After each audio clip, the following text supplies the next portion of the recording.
आज बागडोगरा हवाई अड्डामा दार्जिलिङका सांसद राजु बिष्ट आफ्नो क्षेत्र भ्रमण गर्न आएको समय तिनले पत्रकारहरूसित बात गर्दै भारतका माननीय रक्षा मन्त्री राजनाथ सिंह भोलि मणिपुरमा शहीद भएका जवान परिवारहरूसित भेट्न आउने भनी बताए।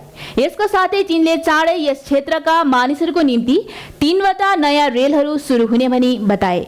वर्तमान समयमा जीटीए क्षेत्रमा उठिरहेको शिक्षक घोटाला, बन्द चिया कमान, मजदुरहरूको न्यूनतम रोज आदि बारे पनि सांसद राजु बिष्टले खुलेर उत्तर दिए कि पिछले दिनों आपको पता है कि मणिपुर में एक काफ़ी बड़ा लैंडस्लाइड हुआ था और जिसमें हमारे दार्जिलिंग के 18 से ज़्यादा जो है गोरखा राइफल के हमारे जवान साथी शहीद हुए थे। और उसके बाद मैंने हमारे रक्षा मंत्री जी आदरणीय राजनाथ जी से निवेदन किया था कि अगर एक बार आपका परिवार के साथ मिलना हो तो उनका मनोबल जो है बढ़ सकता है और इस दुख की घड़ी में हम उन परिवार को सांत्वना दे सकते हैं। मुझे इस बात की खुशी है कि कल राजनाथ जी हमारे बीच यहाँ पे रहेंगे और उन तमाम परिवार के साथ उनका मिलना होगा और ये सूचना मैं आपके माध्यम से देना चाहूँगा। दार्जिलिंग मेल एक प्रतिष्ठित नाम है। इमोशनली उस दार्जिलिंग मेल ट्रेन के साथ हम लोग कनेक्ट है। मैं इस विषय में, क्योंकि ये मेरी जानकारी में नहीं था, जैसे ये मेरी जानकारी में आया मैं मंत्री जी से मिला हूँ और मैंने उनसे निवेदन किया है हल्दीबारी के लोगों को ट्रेन की सुविधा मिलनी चाहिए, उसमें हमें कोई आपत्ति नहीं है।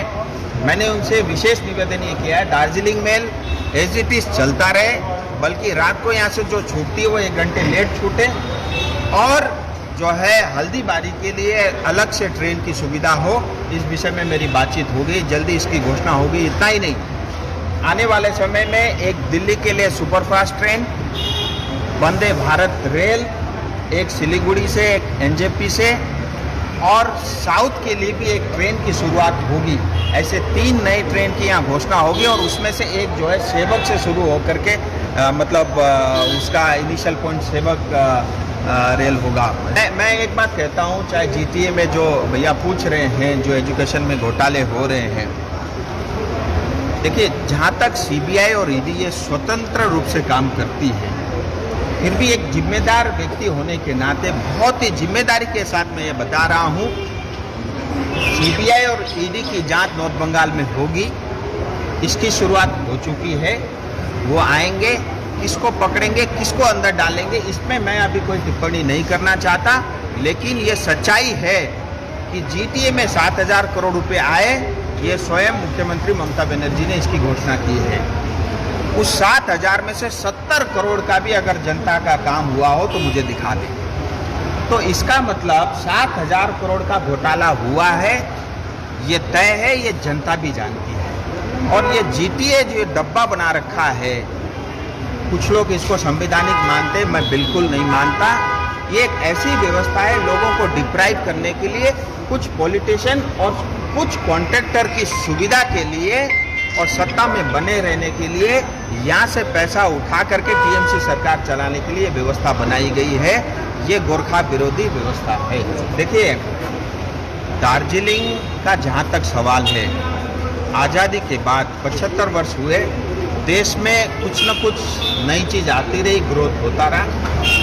47 में दार्जिलिंग भारत में सबसे प्रथम स्थान पे होता था, आज अंतिम छोर पे है। इसके लिए यहाँ की सीपीएम, कांग्रेस, टीएमसी सरकार जिम्मेदार है और कुछ हमारे चुनिंदा नेता जो दार्जिलिंग के विरोध में खड़े होते हैं, जो पैसे के लालच में, सत्ता की लालच में जनता को जो है उनको नाले में डालने का काम करते हैं, खड्डे में डालने का काम करते हैं। इसकी वजह से आज ये दुर्गति दार्जिलिंग की हुई है। चाहे वो शिक्षा हो, स्वास्थ्य हो, चाय बागान हो, सिंकोना बागान हो, सड़क हो, इंफ्रास्ट्रक्चर हो, पानी की व्यवस्था हो, बिजली की व्यवस्था हो, कोई भी विषय उठा के देखिए, उसके अंदर में दार्जिलिंग सबसे पिछड़ा है, केवल और केवल कुछ चुनिंदा हमारे नेताओं के कारण। मैं इतना आपको कह सकता हूँ, चाय बागान एक ये बहुत बड़ा विषय है। और चाय बागान 99.99% ये राज्य के अधीन होने के कारण हमारी उसमें कुछ लिमिटेशन है।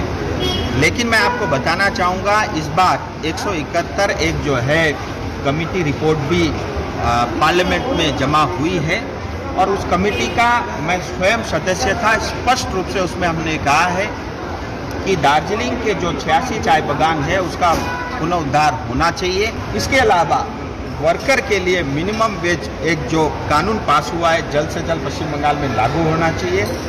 कम से कम 300 रुपये उनको मिनिमम वेज मिलना चाहिए। आज लोग चाय बागान में जो रहते हैं उनके पास पर्जा पट्टा नहीं है और स्थिति ऐसी है कोई घर का सदस्य जिसकी मौत हो जाती है उसको दफनाने के लिए जो है 2 फुट जमीन भी नसीब नहीं होता।